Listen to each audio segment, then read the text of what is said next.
কেউ যদি তার ভাইয়ের দোষ গোপন রাখে, কিয়ামতের দিন আল্লাহ তার দোষ গোপন রাখবে। ওমান কাশাফা আওরাতা আখি, বিষ্ণু বলেন, কিন্তু কেউ যদি তার ভাইয়ের কোনো গোপন জিনিস প্রকাশ করে দেয়, কাশাফাল্লাহু আওরাতাহু, আল্লাহ তার সব গোপন জিনিস প্রকাশ করে দিবে। আল্লাহ তাআলা বলছেন, ইয়া আইয়ুহাল্লাযীনা আমানু জিতানিবু কাসীরাম মিনায-যন, ওই বিশ্বাসীরা তোমরা ধারণা থেকে বেঁচে থাকো। ইন্না বা'দা-যন্নি ইসমুন, কিছু কিছু ধারণা আছে এটা পাপ। ধারণা, অ্যাজাম্পশন করে কথা বলা নিষেধ। ধারণার উপর বেস করে কথা বলা যাবে। অনেকে ধারণার উপর কথা বলে। বেশিরভাগ ধারণাই মিথ্যা হয়। ধারণার বেশিরভাগ কি হয়? সো আপনি ধারণা, বেসড অন ধারণা আপনি কোনো কথা বলতে পারবেন, মানে যেটাকে আমরা বাংলায় বলি আন্দাজে কথা বলা। বাংলা আমরা কি বলি? আন্দাজে আপনি কিছু বলতে পারবেন না, আপনাকে নিশ্চিত হইতে হবে। আমরা খালি চোখে যা দেখি, বাস্তবে ওই ঘটনা নাও হতে পারে এরকম।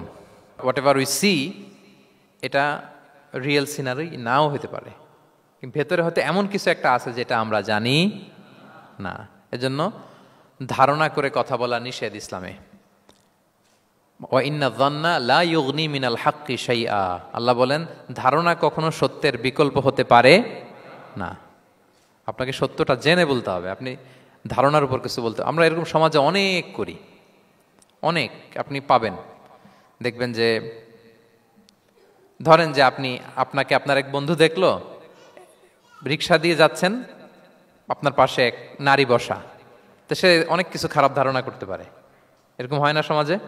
তো এমন হতে পারে যে আপনি আপনার ছোট বোনকে নিয়ে বেরিয়েছেন, হতে পারে না? কিন্তু আপনি তো একটা ধারণা করে ফেললেন অন্য কিছু। বা আপনার ভাগ্নিকে নিয়ে বের হয়েছেন, আপনার আপন খালাকে নিয়ে বেরিয়েছেন কোনো কাজে, ডাক্তারের কাছে, বা কিছু একটা হতে পারে। কিন্তু তাকে দেখেই আমি এদিক সেদিক বলতে আরম্ভ করলাম যে ওকে তো দেখছি এরকম এরকম এরকম। আছে না নাই? আমাদের সমাজে আমি দেখেছি যে কারো যদি ঠোঁট কালো হয়, তো মানুষ ধারণা করে নেয় লোকটা মনে হয় সিগারেট খায়। কিন্তু সিগারেট সেবন করা ছাড়াও কারো ঠোঁট কালো হতে পারে কি পারে না বলেন? এই যে এগুলো সমাজে প্রচলিত। বিয়ে করার পর পর ইমিডিয়েট যদি কেউ একটা গাড়ি কিনে বা হুন্ডা কিনে, এটা কি বলে বলেন তো? এই বোধহয় শ্বশুর বাড়ি থেকে যৌতুক নিয়ে আসছে। দেখছেন, এরকম ভুরি ভুরি আপনি সমাজে পাবেন যে আন্দাজে, ধারণার উপরে আমরা অনেক কথা বলে ফেলি, কিন্তু নিশ্চিত না হয়ে আপনি কোনো কমেন্টসে যেতে পারবেন না। এটা একেবারে নিষেধ। 9 নম্বরে আল্লাহ বললেন, ওয়ালা তাজাসসু, গোয়েন্দাগিরি করো না, স্পাইগিরি করো না, অন্যের ব্যক্তিগত বিষয় নিয়ে খোটাখুটি করো না। এরকম স্বভাব আমাদের অনেকের আছে না নাই? অনেকে দেখবেন যে অনেকের প্রাইভেট বিষয় নিয়ে খোঁচাখুচি করতে সে বড্ড মজা পায়। আছে এরকম? এটা হারাম। আওয়াজ করে বলুন, এটা কি? ওয়ালা তাজাসসু, গোয়েন্দাগিরি করো না। Everyone has personal space and no one should interfere someone's personal space. কেউ কারো পার্সোনাল স্পেসে ইন্টারফেয়ার করা যাবে না। প্রত্যেকের একটা প্রাইভেট এরিয়া আছে, প্রাইভেসি আছে। দেখেন ইসলাম প্রাইভেসিকে কত গুরুত্ব দেয়। প্রত্যেকের প্রাইভেসিকে ইসলাম কত গুরুত্ব দেয়। কারো প্রাইভেসির মধ্যে ইন্টারফেয়ার করা এটা ইসলাম পছন্দ করে না। এজন্য খবরদার, কারো ব্যক্তিগত কোনো ইস্যু নিয়ে আমরা নাক গলাতে পারবো না। কারো মোবাইল ধরে মোবাইলের গ্যালারি চেক করা, কারো ইনবক্স চেক করা, কাউকে না বলে কারো চিঠি পড়ে ফেলা, উকি মারা, আড়ি পাতা, এগুলো হারাম। এগুলো কি? এরকম স্বভাব আমাদের আছে না নাই? আড়ি পেতে শুনতে চাই, উকি মারি, তারপর সে কি করে দেখি তার প্রাইভেট মুহূর্তে, তারপর তার মোবাইল চেক করি, তার গ্যালারি চেক করি, তার ইনবক্স চেক করি। এই দায়িত্ব ইসলাম আমাদেরকে দেয়।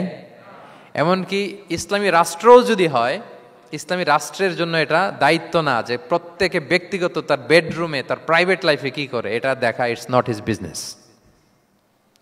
ইসলামী রাষ্ট্র মানুষকে ন্যায়, কল্যাণের পথ, সুন্দর জীবন পরিচালনার জন্য উৎসাহিত করবে, কিন্তু প্রত্যেকে প্রাইভেট লাইফে কি করে ওইটা সিসি ক্যামেরা লাগিয়ে দেখা, এটা কারো দায়িত্বের মধ্যে পড়ে না। এটা একেবারে নিষেধ। এটাকে বলে তাজাসসুস, গোয়েন্দাগিরি করা। বরং ইসলাম কি উৎসাহিত করে জানেন? অন্যের দোষ দেখলে এটাকে গোপন রাখতে উৎসাহিত করে। গোপন রাখবেন। মান সাতারা আইবান সাতারাহুল্লাহু ইয়াউমাল কিয়ামা, কেউ যদি তার ভাইয়ের দোষ গোপন রাখে, কিয়ামতের দিন আল্লাহ তার দোষ গোপন রাখবে। ওমান কাশাফা আওরাতা আখি, বিষ্ণু বলেন, কিন্তু কেউ যদি তার ভাইয়ের কোনো গোপন জিনিস প্রকাশ করে দেয়, কাশাফাল্লাহু আওরাতাহু, আল্লাহ তার সব গোপন জিনিস প্রকাশ করে দিবে। বলেন, আমাদের প্রত্যেকেরই গোপন জিনিস আছে না নাই? এখন আমাদের সব ভুল, সব গোপনীয়তা যদি প্রকাশ হয়ে যায়, কি হবে তখন? আল্লাহ নিজে দায়িত্ব নিচ্ছে যে তুমি যদি তোমার ভাইয়ের কিছু ফাঁস করো, তোমার হাড়ি আমি হাটে ভাঙবো। হ্যাঁ, হাটে হাড়ি ভাঙবো তোমার আমি, তখন দেখা যাবে। আমাদের অনেকের এই মানসিকতা আছে, অন্যের প্রাইভেট বিষয় নিয়ে কখনো আপনি নাক গলাতে পারবেন না, কারো প্রাইভেসিতে আপনি ইন্টারফেয়ার করবেন না, কারো প্রাইভেট স্পেসে আপনি ইন্টারফেয়ার করবেন না। এটা খুব বাজে একটা স্বভাব, এটা ইসলাম হারাম করে দিয়েছে।